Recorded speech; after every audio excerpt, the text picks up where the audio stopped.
This show is brought to you in part by viewers like you who joined a Patreon or become YouTube members. Thank you.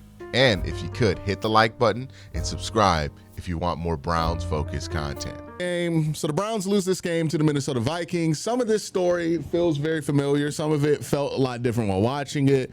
Let's kind of talk about all of it. First off, right, since this is a close game, I want to start this discussion off, this video off, with the discussion about, why it is that the Browns weren't able to pull this one out. And like any loss, right, after the loss, people break into their groups and then blame whoever it is that they want gone or want replaced for losing the game, right? You can blame this multiple different ways. I think the issue for this team was lackluster execution by the players on the field in the fourth quarter of this game.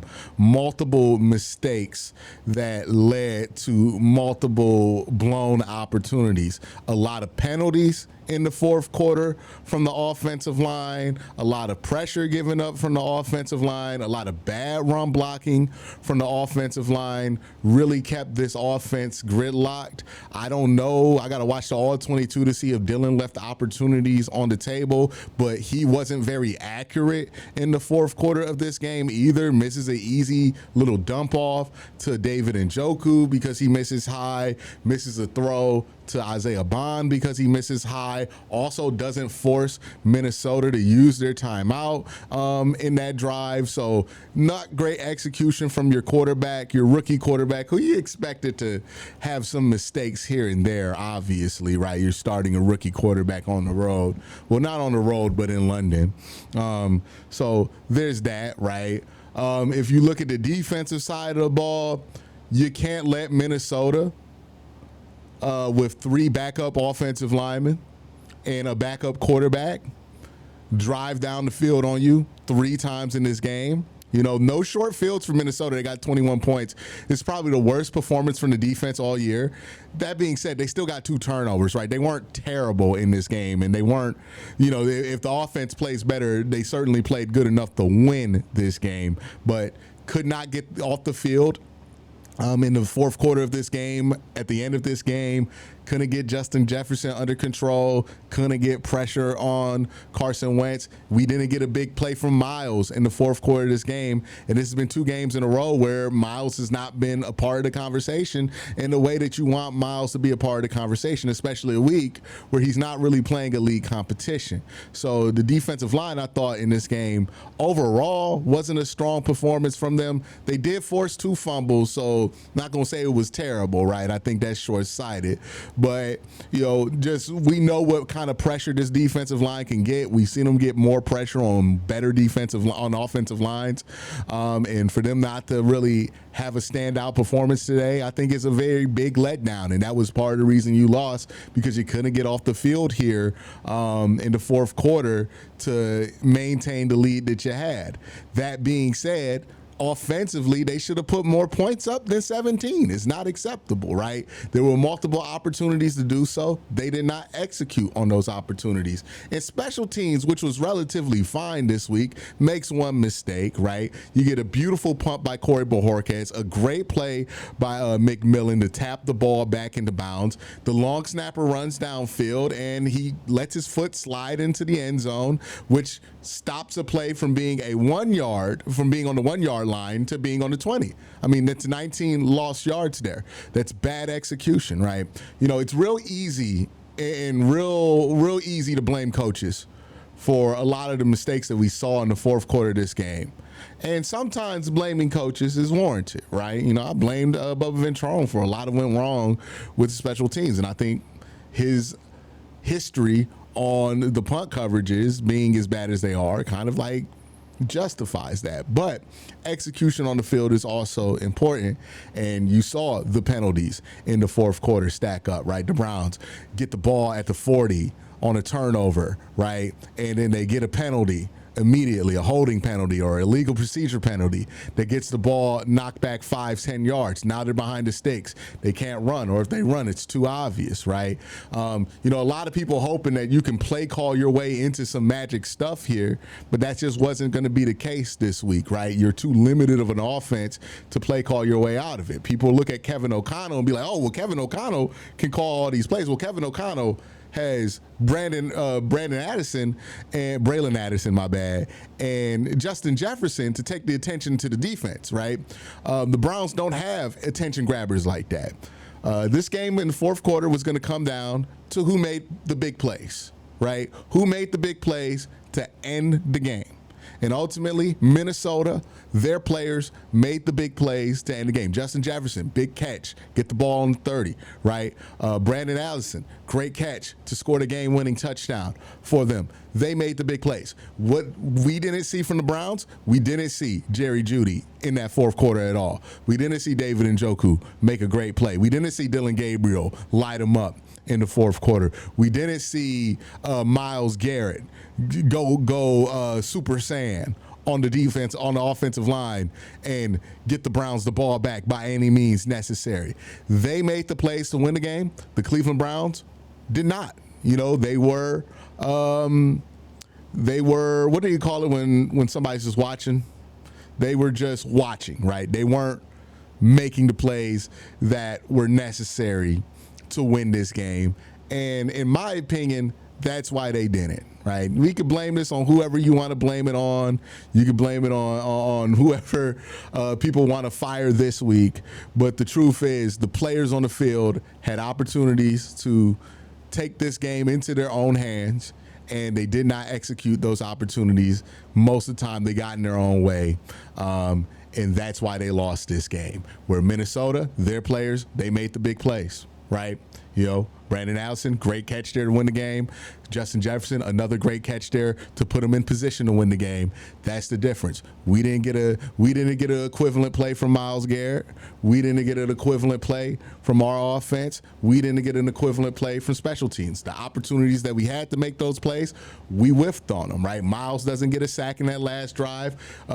You don't pin the ball at the one when your punter does an excellent job getting it to the one. Offensively, you get 2 turnovers, 1 turnover in the fourth quarter of that game, get the ball at the 52 times, 1 off a missed field goal, 1 off a fumble. You're unable to put up points from both of those drives, unable to make plays from both of those drives, and you lose the football game. Winning games in the fourth quarter is always going to come down to what playmakers make plays. When the Browns playmakers make plays, we win games in the fourth quarter, right? Against the Green Bay Packers, Browns playmakers made plays. Myles Garrett made plays in that fourth quarter. We saw Quincy Judkins made plays in that fourth quarter. We saw Shelby Harris make a play to block the field goal in the fourth quarter. The Browns won that game because the Green Bay Packers didn't make the plays that were necessary. This week, it's the other way around. We were passengers. We were spectators in the fourth quarter. We didn't make plays. They made plays. We lost the game. That's really what it comes down to. Got to show up against Pittsburgh next week. We know how difficult historically that Pittsburgh game has been. Now you're adding the difficulty of coming off the road in London and playing that Pittsburgh game. It's going to be a tough week. We'll see what they do. They need to win that game in Pittsburgh in order to keep any realistic hopes for this season alive, because if they go 1-5, that's not going to really inspire a ton of confidence in this football team, no matter how much you think the schedule lightens up after that game. I've always said it. They need to get 2 out these 6. Their last opportunity to get 2 is in Pittsburgh. They haven't won that game in a very, very long time in Pittsburgh during the regular season. So that's the position you put yourself in. Have multiple opportunities to get that win today. Just didn't get it done. The Vikings were more interested in making those plays than the Cleveland Browns. Now, we're going to spend some time talk about Dylan Gabriel and what we saw in this game. What are the good things? What are the bad things? Kind of go through that. So we'll spend some time there. Real quick, I want to thank my sponsor for today, Sleeper. So we're going to check in on our bets that we made on Sleeper. Make sure you use the promo code WORSTTAKE, get a 100% match on up to $100. And again, 100% match on up to $100. They're running a promo right now where you can also get $20 without having to make a deposit when you make your account. So we almost got this one. We just didn't get the Carson Wentz interception. Got over 175 yards for Dylan Gabriel. Quincy, the 13 receiving yards, 13 attempts for Jordan Mason. Carson Wentz, the one interception. You didn't get the one interception, but you almost got this one. Make sure you join Sleeper. Use the promo code WORSTTAKE. I don't know. Again, I'm not really interested in blaming the defense for this game. The offense has to score in the fourth quarter, but I don't really want to shoot the defense bail for that last drive. Like, I think we can live in a world where we can blame multiple things for this game. I don't understand why it is that people think that you have to blame one entity for this game. When we watched it, there were multiple entities that go wrong.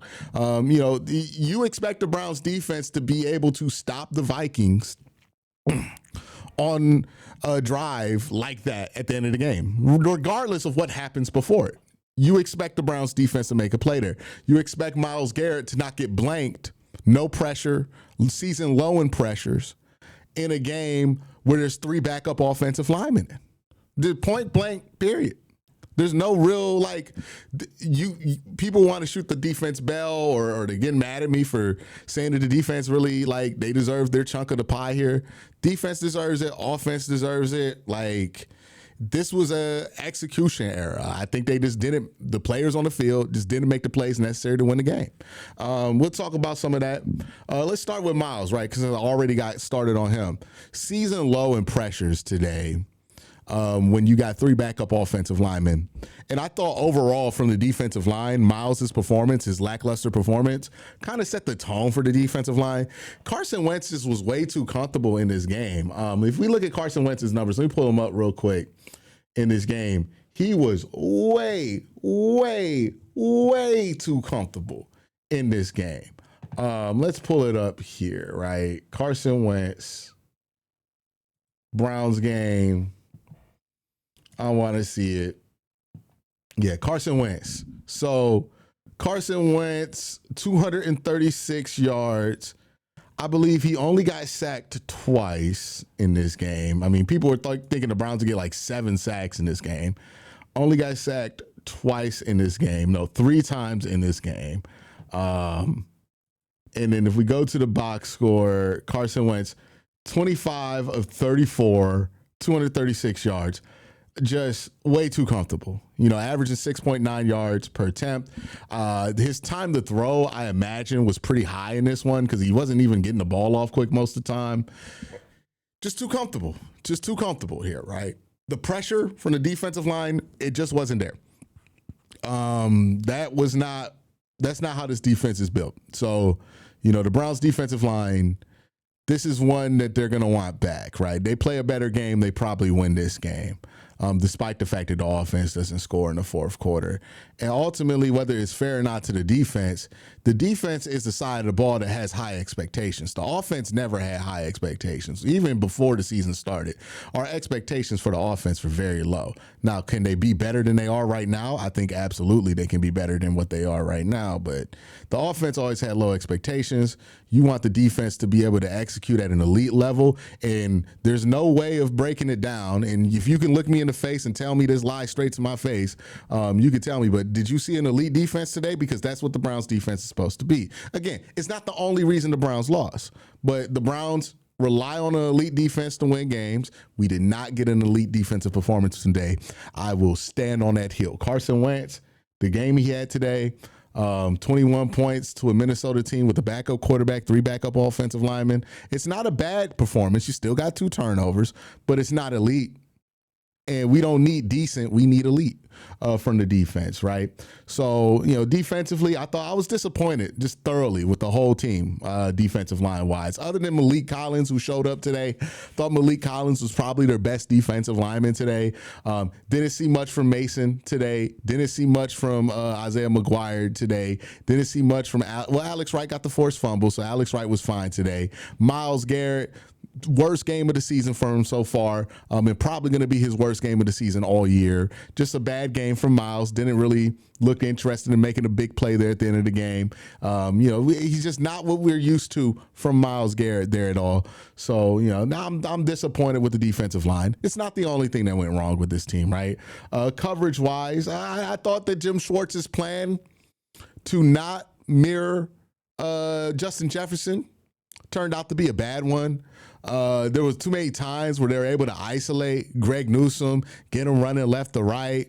I thought that, there was more that Jim Schwartz could have done to protect him, but the multiple times where they let Justin Jefferson get a one-on-one with like Miles Harden on him.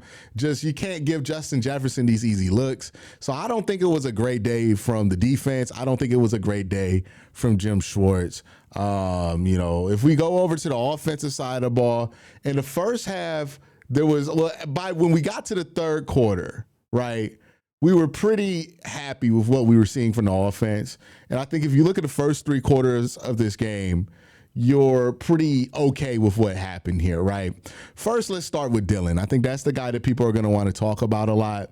I thought Dylan was fine in this game. If you're asking me if he passed or failed his first game in the NFL, I would say he passed. I said coming into it before this game, if Dylan Gabriel doesn't turn the ball over against a Brian Flores defense and you're in a position to win this game with 2 minutes left to go, then Dylan Gabriel did what you expected him to do, and that's an improvement from what Joe Flacco was doing the last few weeks. And it was an improvement, right? Was it enough to win this game? No.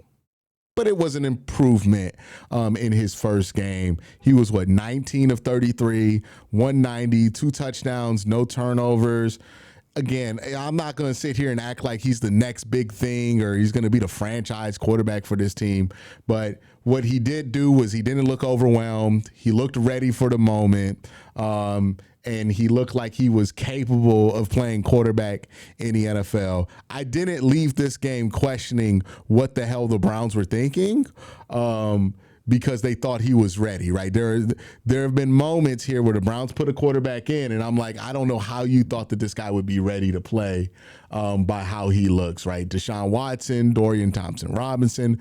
There have been times you looked at him, you're like, there's no way you can even convince yourself this is close to competent. With Dylan, he was competent out there, right? He wasn't great. I wouldn't even say good. He was just competent. I would give him a C+ grade. You know what I mean? Like a C. Actually, just a straight C. I wouldn't give him C+. They would have won this game. I would have gave him a C+. But a C grade, it was serviceable. It wasn't gonna win you this game, but it was serviceable, right? There were multiple drives for Dylan to win you this game. If he would have made one of those drives in the fourth quarter, how many opportunities did the Browns get in the fourth quarter of this game to win this game?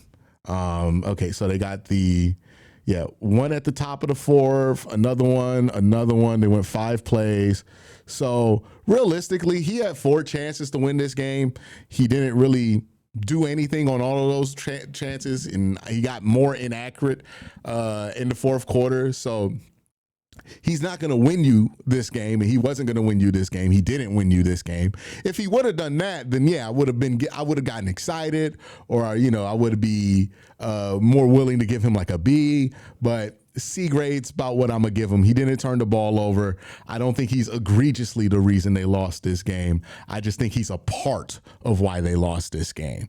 As well as other things, right? Penalties on the offensive line, setting you back. How many penalties did we get in the fourth quarter of this game? And how many penalties did we get, period, just regular on offense? I got to look that up. Wonder if that's on the team stats. Then, the Browns got 10 penalties in this game worth about 78 yards. They lose the penalty battle. And that ended up being a big deal for them, right? They get behind the sticks. They're not able to produce. They take themselves out of field goal range. I think people can make a lot of the play calling in the fourth quarter. I feel like execution plays a big role in that, but I do think Kevin got a little run happy in the fourth quarter of this game, right? And I understand it. Quinshawn was running really well in the third quarter of this game, had 23 carries, 110 yards. So you want to just try to finish this game out with Quinshawn. But I thought by the time we got to our final 3 possessions on offense, it was clear that the Vikings were willing to sell out to make sure that the run game wasn't going to be successful and the Browns shouldn't be running the ball. I think they ran the ball the second to last drive of the game. Let me pull this up. They ran the ball 3 times. Yeah, they ran the ball, punt, and completion. That was a 3 and out. Where was it? Where was the 3 runs? Yeah, they ran the ball like 3 times straight. Or 2 times. They ran the ball for negative yards on first down and then ran it again on second down. And I was like, well, that's just putting your quarterback in a horrible position if you don't get anything on those runs here. So, yeah, I don't think in the fourth quarter they really did much to support their quarterback and put them in a better position to succeed. But I don't think the quarterback was doing anything that made you think that he was going to succeed at a high level in that fourth quarter up to that point. So I understand why they were like, hey, we're going to lean on anybody. We're going to lean on Quinshawn. I just wish they would have kept the same balance that they kept in the game in the fourth quarter of this game as well, because most of the game it was 50-50 run pass split. I thought in the fourth quarter they became just a little bit too predictably run heavy in that split. So maybe they could have benefited from running the ball a little less there, but they also could have benefited from just blocking better on some of these plays. They also could have benefited from protecting better on some of these plays. They also could have benefited from not getting penalties on some of these plays, right? Third drive in the fourth quarter, they get a 10-yard penalty to start it, right? You know, there was the holding penalty on what was a Quinshon Judkins touchdown early in this game. Just so many penalties from the offensive line that just kept biting you in the ass all day. So, you know, there's multiple places to look at. I don't think this is a banner day for anybody of the Cleveland Browns because, again, a banner day is when the playmaker comes out, makes a big play to end the game. We didn't get that. So, yeah, if you're asking me about Dylan, I thought Dylan was fine. You know, you benched Joe Flacco, you put in Dylan Gabriel because you felt like Dylan could execute the offense smoother and not turn the ball over. And Dylan did do that, right? You didn't bench Joe Flacco to put in Dylan Gabriel because you thought Dylan Gabriel was going to be Joe Montana, right? So I'm not going to sit here and shit on Dylan because in his first game, he doesn't drag the Browns to victory here. But, it's a C. It's a C performance from him. It's fine. It's better than what we've got all season. It's probably our best quarterback game all year. He was fine in this game. Hopefully he builds off of it. I thought getting Jack Conklin back too was huge because there was just better protection in this game, despite the fact that it wasn't great in this game overall. But yeah, Dylan was fine in this one. But the offense still can't get past 17 points. It's got to figure out a way to do that. Kevin's got to figure out ways to get the balls to get the ball to his playmakers a lot easier than what it is now. Feels like it's so difficult to get anything going for David Njoku. There's that. But yeah, offensively, it was what it was. I think there's some room for improvement here. If we're talking about Dylan specifically, I thought Dylan was fine. I know a lot of people are talking about like the Kevin stuff. I don't know. Maybe I'm missing something. I wasn't mad at the timeouts at the end of the game because I understood you're trying to preserve some time to get the ball back in case Minnesota scores a touchdown.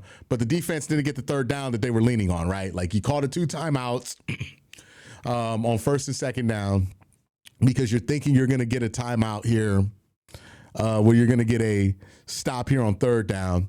I think there is a question of whether you want to take the runoff or not. It didn't seem like Minnesota was really trying to drain the clock there. So maybe taking the timeout on the runoff was questionable for Kevin. But honestly, this game, you didn't lose it because of a timeout. You lost it because you didn't make plays to win it. Like before that timeout situation came up, you got the ball on a turnover and on a missed field goal on a short field twice for your offense, and you could have caught it. Like if I'm going to be critical of anything for Kevin is that his offense couldn't score in the fourth quarter, despite 2 great opportunities to score in the fourth quarter. So that's really where I stand with this. You know, there's a lot of different ways you could break in on a close game like this and try to blame it on somebody or blame it on whoever you want to take fault for it because you want to get somebody fired or whatever. But this was a team loss. I mean, they just did not make the plays that were necessary to win the game at the end of the day. The other team did make those plays. You did not. You lost the game. It's really that simple. That's how football works sometimes. You know, it worked in the favor of the Browns against Green Bay. It didn't work for you now. You know, you did not make the plays. They did make the plays. It's really, that's really what it is. And I'm not saying put your hands up, nothing you could do about it. I'm saying there was something they could do about it. They didn't do it. And they got to live with that, right? You know, Myles Garrett has to live with the fact that, you know, one of his worst performances of the year is not going to be against like Laramie Tunsil or something like that. It's going to be against Christian Darrisaw and 3 backups. Myles got to live with that. That's embarrassing for Myles Garrett, right?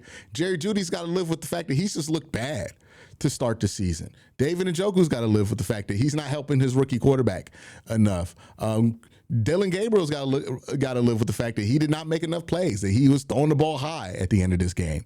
Quincy Judkins, he was fine. He has nothing to feel guilty about.